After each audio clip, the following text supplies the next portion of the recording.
tremendous skill, how to be a great storyteller, really came about through adversity. You know, how it was for me was I was a single dad, and suddenly, virtually overnight, I found myself raising two kids on my own, and there was a major shift in the law in seafood, and that was going to cut my pay by 25% in 90 days and another 25% in another 90 days, and there really just wasn't going to be enough money. Now, I had failed 5 times in network marketing in the 80s, but it felt like the only alternative, so I joined a network marketing company, and I was really failing again.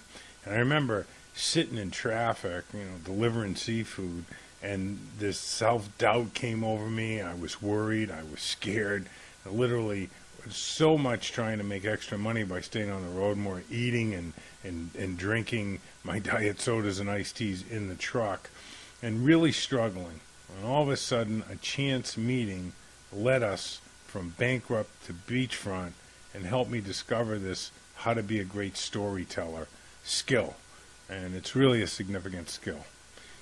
I was living north of Boston at the time, and I heard about this alleged guru that was going to teach the secrets of network marketing. By the way, there aren't any secrets, so stay away from people that tell you they got secrets. But anyway, I rolled some change to get down to Hartford, Connecticut, and I was sitting in this big conference room, probably about 150, 200 people in there, and he spoke for about 15 minutes when I knew he was full of crap, just another guru peddling his crap from the back of the room, talking about goals and persistence.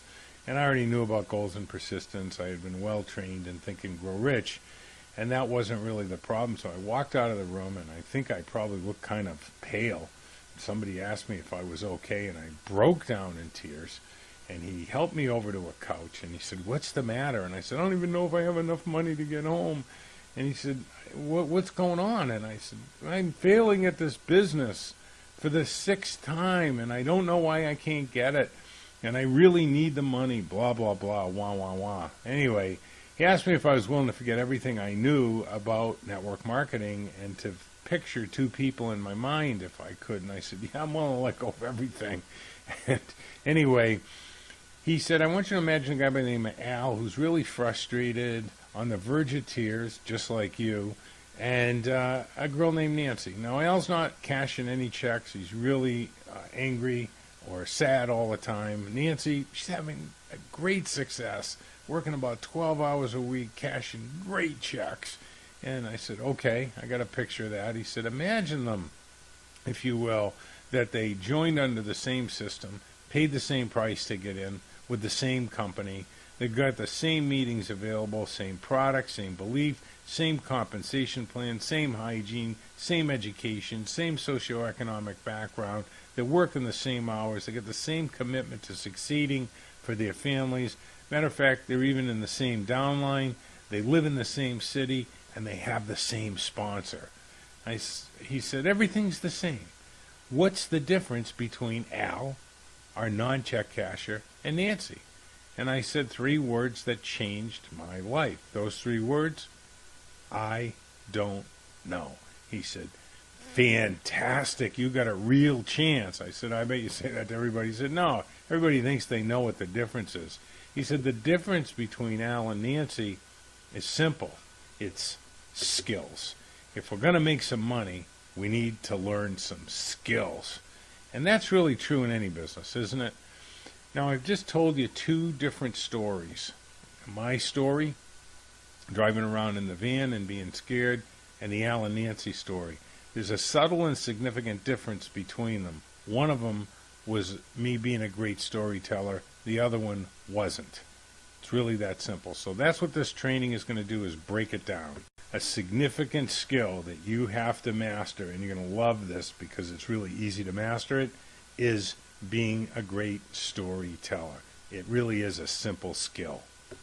20 plus years in this industry taught me one simple thing: the best storyteller wins. It's really going to be the foundation of your successful networking career, because it affects prospecting, which is gathering names, recruiting, which is talking to those names and getting them to take a look at your business, and the most important place it comes into play actually is teaching new reps what to do. The great storytellers at those three junctures make a lot of money. Why is that? Well, this is my number one rule that supersedes all other rules in network marketing success. And I only have a few. I'm not one of these 30, 40 type of rules guys. It's not that complicated a business. Why is being a storyteller a great skill? Why is it so important in prospecting, recruiting, and training? It's simple. People hate sales pitches that they didn't ask to hear. Do you like it when somebody barges in and lays a sales pitch on you? Probably not. So people hate sales pitches, but we love stories. We just love them, particularly ones that we want to see. Could be a movie that you were looking forward to or a book you wanted to read. We love stories, and we spend as a country, just alone in the United States, billions and billions of dollars to watch and read stories. Here's the kicker. We all have within us an uncontrollable compulsion to want to hear a story that might benefit us. And so the rule is people hate sales pitches, but they love stories and have an uncontrollable compulsion to hear a story that might benefit them. I'm repeating it for a reason, okay? It's the foundation of your success in network marketing. Be a great storyteller is the point, because people love stories. I'm going to take a second here to teach you something, but also get on the bully pulpit just a little bit. And it's this myth of posture.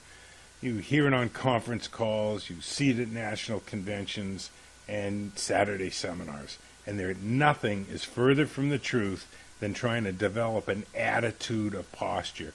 Total waste of time. It never works. All this bull crap about we got the cookie, they need us more than we need them, people that work for somebody else are crazy, we know the right way to do it. That sounds great when you're getting all pumped up, but the truth of the matter is, as soon as somebody says boo or asks you what is it, or is it one of those things, all that posture goes away. Is posture a good thing to have? Yeah, you want to have confidence about you.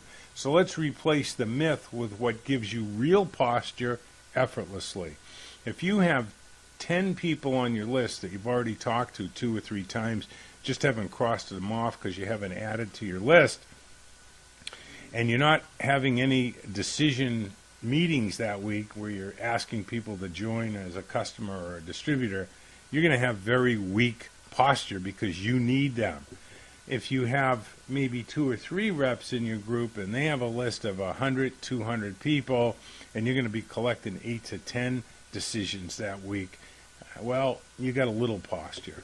However, if you've got a half a dozen distributors in your organization and you've told a great story and they all have 300 to 400 names and you're collecting 100 decisions that week, and you know those 3,000 to 4,000 names that those 6, 8, 10 distributors have that you're working with are going to be able to duplicate that amount of decision meetings week in and week out, well, you have great posture. You really don't care if people join or not. This is the difference between pumping yourself up and having posture. Posture is directly proportional to the amount of names that you have between yourself and your team and the amount of decisions you're collecting.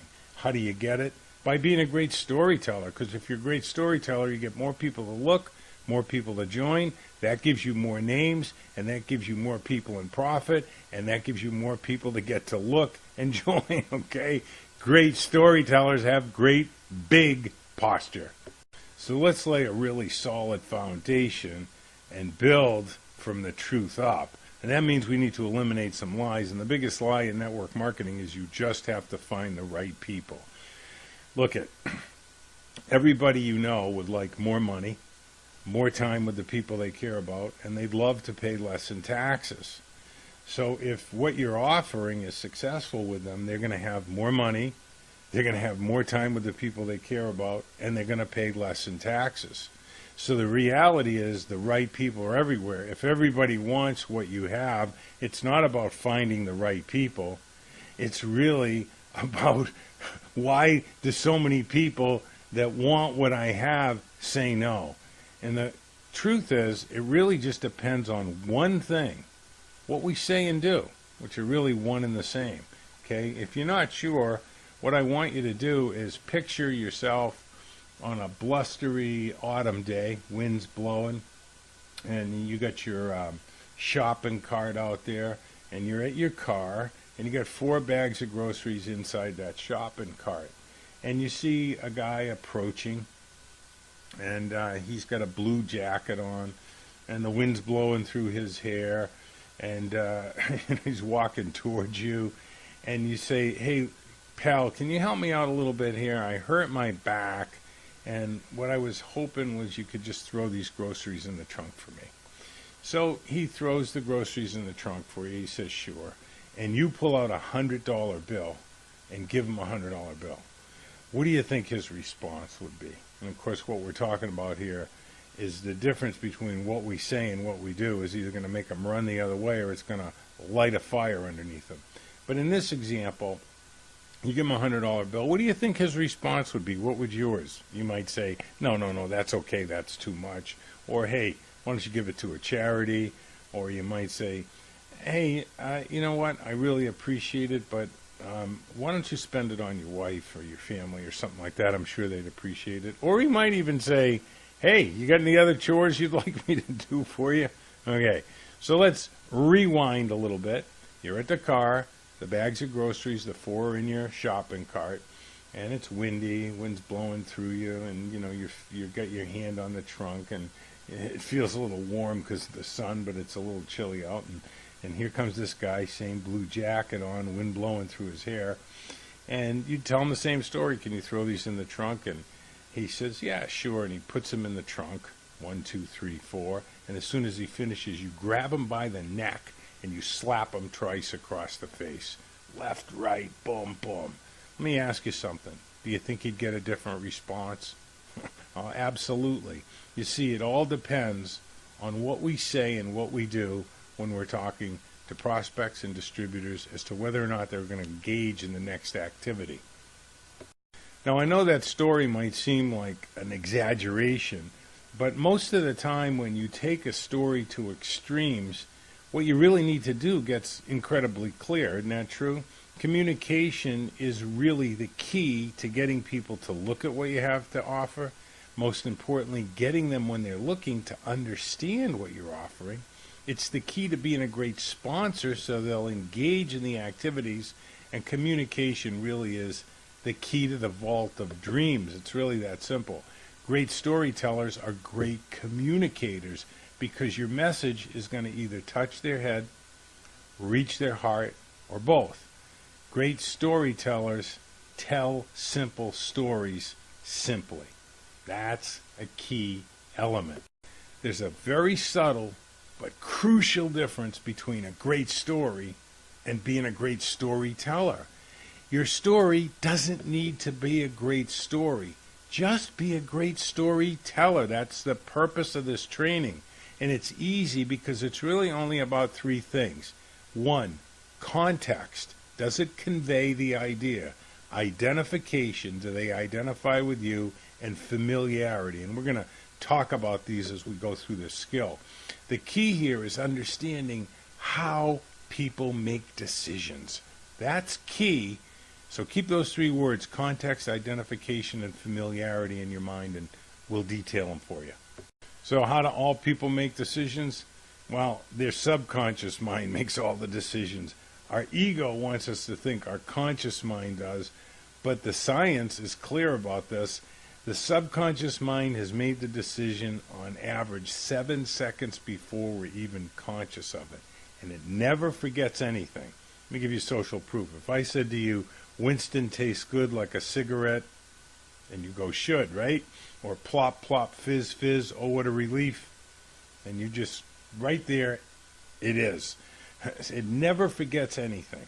Now, when you were 1 year old, and if you can remember when your kids were and they were trying to walk, they got up, they fell down. They got up, they fell down. When they were trying to talk, they messed up words, couldn't pronounce them right. You laughed, they laughed. In other words, we weren't self-conscious at all. But somewhere between the 4th and 10th grade, all that's been beat out of us, and we become what? Self-conscious because we've been what? Sometimes embarrassed by what we tried in front of other people, or even worse, criticized. or criticized, embarrassed, and laughed at.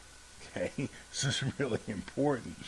So that means that people don't want to what? Move forward with anything that they might feel they're going to be embarrassed or criticized by. So the subconscious mind, which makes all the decisions, is going to send a message to the conscious mind, and they're going to tell you no. If they think that there's a threat, they might be embarrassed or criticized. So the key to the vault is to remember this. Most people tend to what?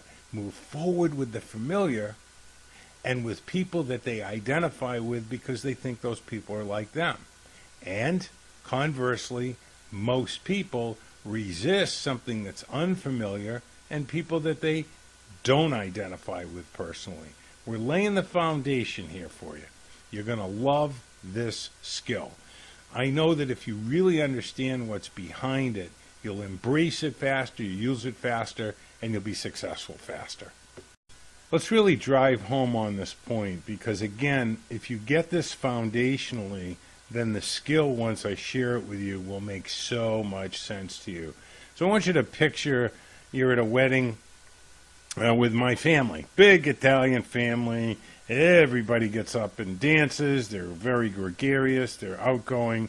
And this gal is sitting at the table with you, and she was a friend of the bride's in college. She doesn't really know anybody, and she doesn't dance. She's unfamiliar with dancing.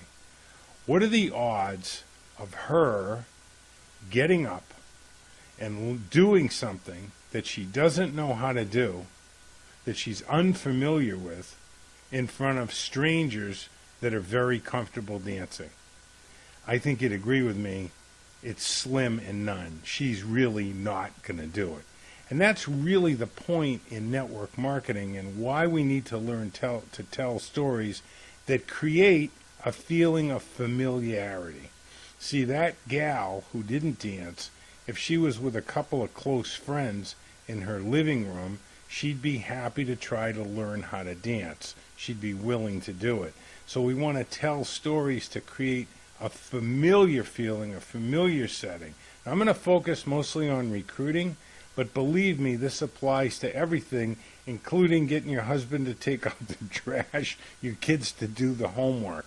Talking pictures, and I'm going to show you a couple of tricks that are a lot of fun, not to trick them, but to trick yourself into being a great storyteller. It's not difficult at all once you have the idea, and I think you do right now. Bottom line is most people won't learn in front of strangers, and that links back to that not wanting to be criticized or embarrassed. Isn't that what that wedding guest is really worried about if she was going to get up? I know you get it now. So here's a chance for you right away to use this storytelling skill as soon as you're done with this training, okay? You want to be a great storyteller, and I think you're starting to understand why. You just need a couple of examples, and I'll give them to you shortly. But basically, you want to teach it to your team. Here's a BFO. It stands for Brilliant Flash of the Obvious. Think of everything times 100. Imagine you times 100 people all being great storytellers and being able to tell stories so network marketing seems familiar. They're willing to try because it seems familiar. It seems like it's something they've been doing their whole life anyway. They might as well get paid for it. Imagine being able to convey that. Imagine 100 people. So you want to share this skill with your team. Grab the URL and share it with your team when you're done with it. And what do you want to do on the phone when you call them up and tell them you're going to send them the skill? Tell them a story. Okay? You'll know how to do that by the time you finish this training. If you make this one sale, enrolling people is easy. What's the one sale? That they do network marketing every day. They just don't get paid for it. So remember we talked about context as one of the 3 components of being a great storyteller.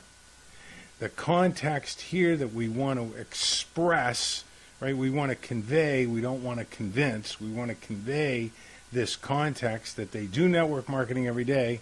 They just don't get paid for it. If somebody believed that they did network marketing every day and they just didn't get paid for it and it was easy to get paid for it, how fast do you think they'd sign up? The white bulb's going off in your head, right? Beautiful. So I'm going to give you two examples of basically the same story told completely differently, and the context is different. So Al, our non-check casher, is going to tell it first, and then we'll have Nancy tell the story, okay? So Al might say to a prospect, you know how you go to the movies and you tell other people, and some of them tell other people, and those people go? Well, the manager doesn't send you a check, but we do. We pay you for that. Okay? It's just like recommending a movie or a book. There's nothing to it. That's Al's story.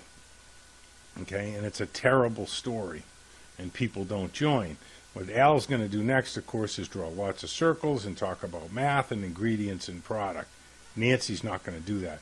Nancy's going to take the same story, alter the context of it, and they're going to be ready to buy and ready to join.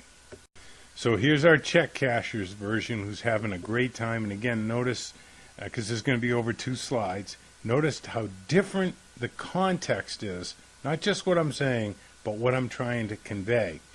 So Nancy would always start off with the phrase, most people. Say, you know, most people, would it be okay if I explain to you, Harriet, what we actually do so that you can understand it? And Harriet says, yeah, sure. She said, well, most people have had this experience. There's a movie that we want to go to, and all the way while we're driving to the theater, we're thinking, man, there's no way I'm paying $4.50 for a diet soda in a paper cup. And we buy our ticket, and we walk through the turnstile, and the smell of popcorn it's like a magnet. It literally pulls us over to the counter. And we got our big bucket of popcorn and our soda, and we go and we sit down. And today, the digital visuals are simply amazing. And the surround sound, oh my gosh, you don't feel like you're watching movies anymore. You sort of feel like you're in it. So you went to see this movie, let's say Titanic, and you loved it. And the next week at work, some people said, hey, what did you do last weekend? Oh, I went to see Titanic. It was phenomenal. Celine Dion sings really high. Everybody drowns at the end. You're going to love it. Now, some of the people that you tell that story to, Harriet, well, they never go to the movies, and they say, hey, I'm glad you had a good time. Some of them go all the time, and some of them go occasionally. So the ones that go to the movies all the time and go occasionally, some of them are going to go see Titanic because you recommended it. And what happens to them? Well, they figure on the way over they're not going to spend $7, $8, $10 more for the popcorn and the soda than the ticket costs. But the smell of that popcorn, it's a magnet for them too. And they get their soda and they get their popcorn, and they're blown away by the movie, and they share that experience with their friends just like you did. Does that make sense? And of course, Harriet's going to say, yeah, that makes sense. Now notice here how Nancy finishes and conveys the context of what we do. She's not talking about the money. She's talking about what we do, and she's making it familiar. So, Harriet, do you ever go to the movies or go out to eat or anything like that? Well, yeah, sure, I go. Well, let me ask you this. Have you ever recommended anything like a doctor to a friend, or an accountant, or a mechanic, or a book, or maybe even a shortcut because there was some construction, or a new restaurant? Well, yeah, I guess I have. And has anyone ever thanked you for it? Like said, man, that doctor was great, or that mechanic was fantastic. He fixed the car up. It was inexpensive. Thanks a lot for sending me to him.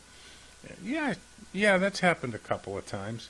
Let me ask you this. How did that feel when people thank you for your recommendation? Oh, it felt good.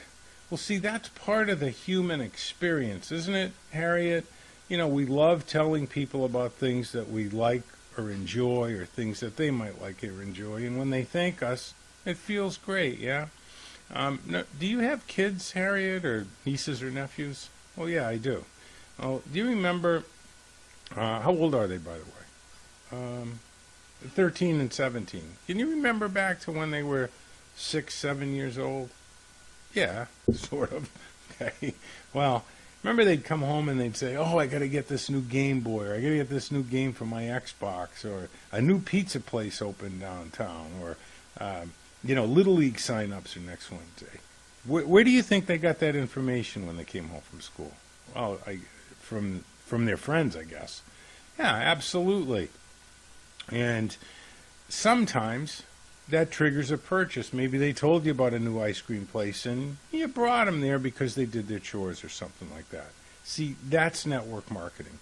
Telling people about things we like or enjoy occasionally triggers an action on other people. And can you guess who else came home from school and told their parents about things that they found out from their friends? Yeah, I guess I did. Absolutely. So really, you've been doing network marketing your whole life. You did it yesterday. You've probably already done it today. And more than likely, you'll do it again tomorrow. Why? Well, we love sharing things that we like or enjoy. And we really love to share things with other people if we think that they might benefit from them or enjoy them. Isn't that true?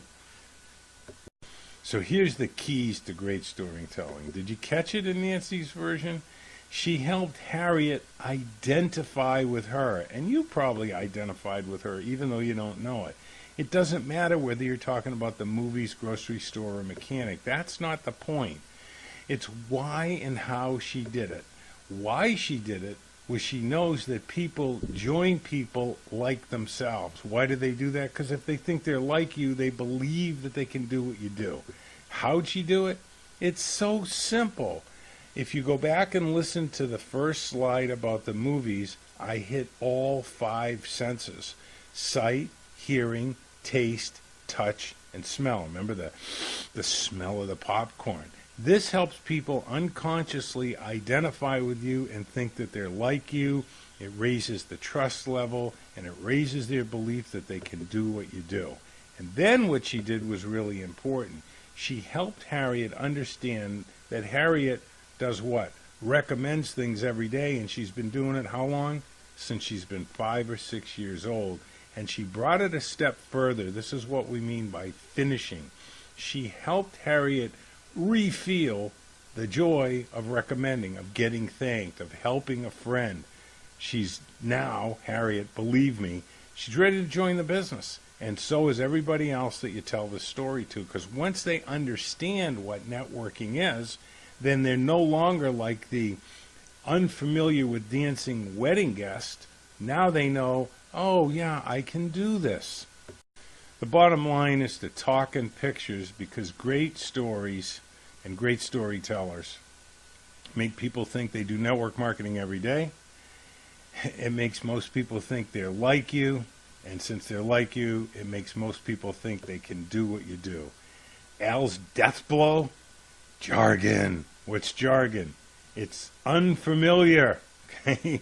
People want to be a part of something bigger, and they don't want to be embarrassed or criticized. They're not going to say, I don't know what that means, Al, global business pool. I don't know what that means, 6 levels.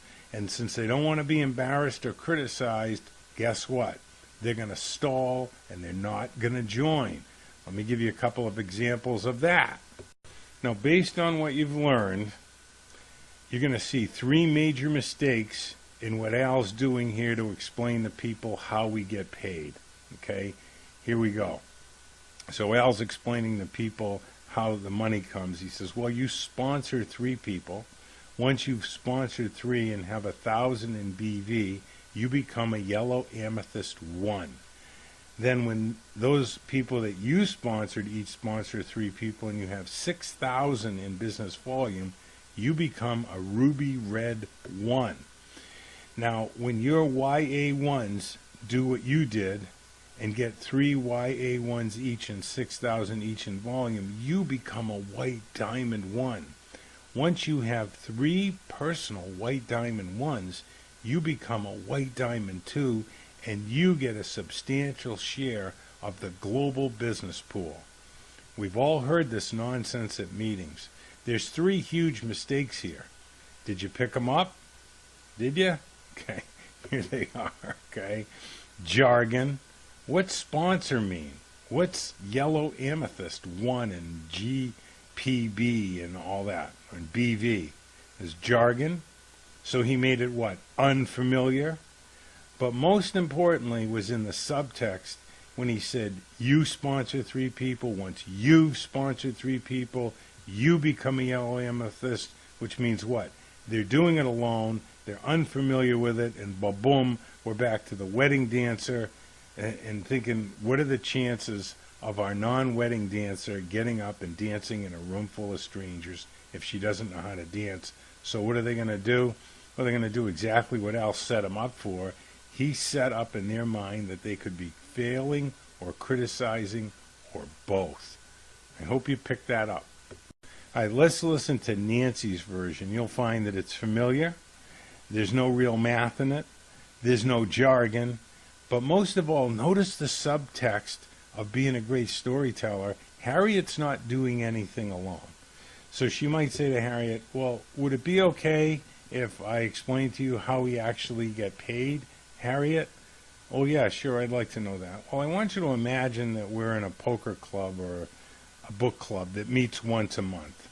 And it's our turn to bring the snacks, and we know what we're supposed to bring. We always bring the same thing. A couple of bags of chips, a couple of 6-packs of Coke, and a tub of dip. And I run into you at the grocery store. By the way, where is it that you shop? Do you shop at ShopRite, Shaw's, Kroger's? I shop at Kroger's. Oh, okay. So just as an aside, always get their grocery store. Okay, so let's say you're in Kroger's and you're by the chips, and I run into you at Kroger's. And I say, hey, why don't we drive over together in your car? We both live on the other side of this grocery store, so we're going to come back this way. My car, the heat's broken. It's freezing in the car. And, and it's such a long drive to Joanne's house, longer drive. I'd rather go over in your car if that's okay. Would that be okay with you? Yeah, sure, that would be great. Why not? We can talk about the book and all that. Okay. And so basically now you go up to the aisle, Harriet, and you bring your groceries on the little conveyor belt first. And don't those things kind of squeak sometimes? They're kind of loud, and the beeping and all that. So you're hearing them beep the items, the 5 items through, and it's $14. And you're standing there waiting for me, right, because we're going to be together. And she rings in the same 5 items for me, but it's $18. And I go, wait a minute. How come my friend Harriet here paid $14 and I paid $18? How come you paid $14, Harriet? Oh, I got this little customer loyalty card, this little card that they scan, and every time I shop, it gives me a discount. Really? How do you get one of those? Well, you just ask the cashier for one and fill out a little form. Oh, okay, can I have a form, ma'am? She gives me the form, and you fill it out, and they give it back to her, and she re-rings my groceries in, and sure enough, I saved $4, and I'm going to save $4 or $5 every time I shop, Harriet. That's awesome. I want to thank you so much. I mean, I'm here 4 or 5 times a month. That's a couple $100 a year you just saved me. I so appreciate that. And of course, you'd probably feel good about that, right, Harriet? You recommended something to me that works for you, and now it's working for me. Well, I want you to imagine that when I got my customer loyalty card, that if every time I shopped after that, that not only did I save $3, $4, $5, $6, but whatever I saved showed up on your card as a credit that you could spend for groceries. And everybody that I told, not only would I also get a credit, but they'd give you a credit too. That would be like a customer loyalty program on steroids, right? Yeah. Well, let me ask you this. If you had recommended it to 20 or 30 people who had recommended it to 20 or 30 people, it would be quite about a credit showing up on your card, as well as you saving money on groceries. Would you ever stop shopping there? I don't think so. Yeah, me neither, Harriet. Well, I got some good news and I got some bad news. The good news is, or the bad news is actually, Kroger's is never going to do that for either one of us. The good news is the company that I just told you about, that's exactly what we do. All networking is to get people paid is really a customer loyalty program on steroids. Now, what did Nancy do? Well, she put Harriet in her grocery store, because not only is the grocery store familiar, but Kroger's is very familiar. It was very easy for Harriet to get a picture of it. She put Harriet in the experience. She let them be the helper. Again, sharing the idea that we all love when we recommend something and it helps somebody. She let Harriet re-feel how common and good it feels when people thank us for our recommendation that benefits us or we enjoy. And mostly, she was together with her. That's key. Telling stories is easy. If you do it the right way, and it's pretty simple, people are ready to buy and ready to join, because the best storyteller who bypasses the sales filter wins. And how do they do that? They realize that most people think in what? They think in pictures. They do what's familiar. They recommend things that they like, and they like the feeling of being thanked for, okay? So good storytelling makes what? Network marketing familiar to Harriet, because we put them in the experience. Great storytelling really improves communication. You see, it's not about sponsoring more, it's about getting more people sponsoring, and the real work begins after you've sponsored someone in the business. You want to continue to help them identify with you, help them understand that they recommend things every day and they've been doing it since they've been 6 years old, and help them re-feel the joy of recommending. Great storytellers help most people think, and this is more important than with your reps than it is with prospects actually. They already do what we do. If they believe that they're like you, they believe they can do what you do.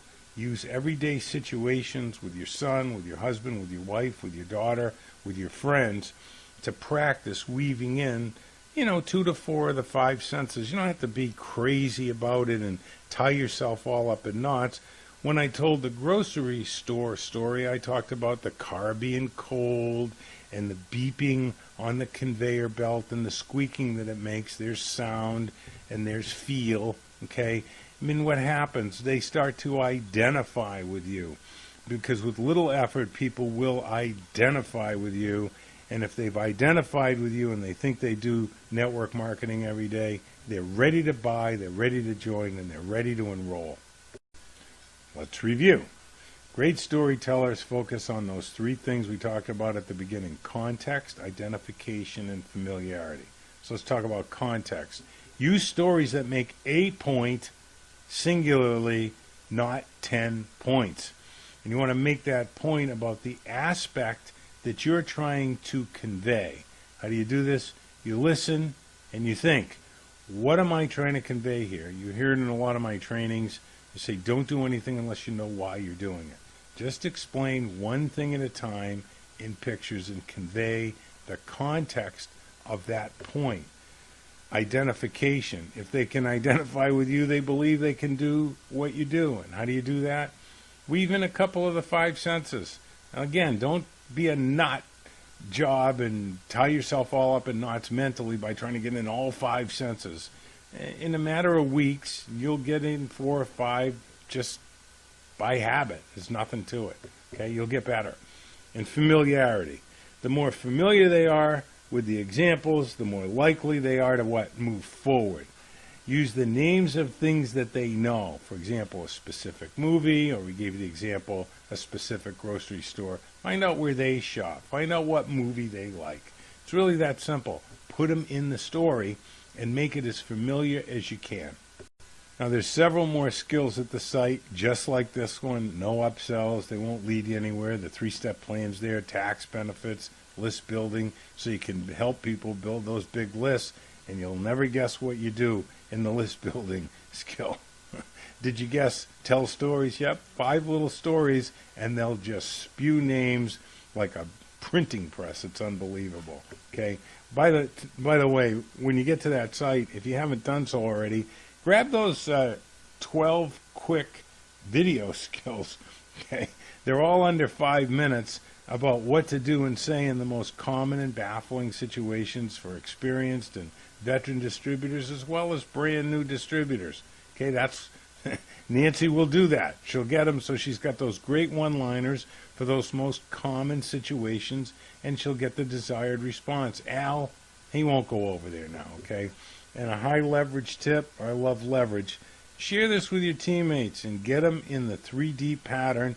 That's a skill over there. That's the big money skill. It's in the 3D pattern so that you build a team that's contagious, because duplication is what? It's caught. It's not taught. So here's what I'd suggest that you do right now. Call a couple of people in your group. Tell them a story. Try it out about how you discovered this and so on and so forth, and send them the skill. Give you a chance to practice. Peace be the journey. We'll see you on the beaches of the world.